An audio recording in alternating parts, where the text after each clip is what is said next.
তিনি ছিলেন মধ্যম আকৃতির সুঠাম দেহের অধিকারী একটি মানুষ।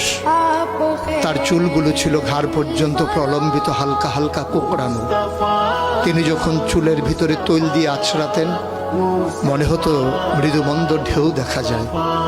তার কপাল ছিল চওড়া, ভ্রুগুলো ছিল জোড়া ভ্রু, ধনুকের মতো বাঁকা।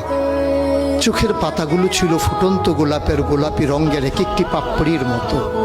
তিনি কখনো বা যখন চোখের পলক ফেলতেন মনে হতো মৃদুমন্দ বাতাসে গোলাপ পাপড়ি যেন দোল খাচ্ছে। তার চোখের সাদা অংশ ছিল রক্তিমাভ সাদা, কালো অংশ ছিল কৃষ্ণ কালো। তার নাকটা ছিল খাড়া, নাকের ছিদ্রগুলো ছিল ছোট ছোট। নাকের নিচে ছিল সরু চিকন গোঁফ, গোঁফের নিচেই সেই গোলাপি রঙের ঠোঁট। তার ঠোঁটগুলো যখন কখনো বা মুচকে হাসত, গোটা পৃথিবীর মানুষ অবাক বিস্ময়ে দেখত। গোটা পৃথিবী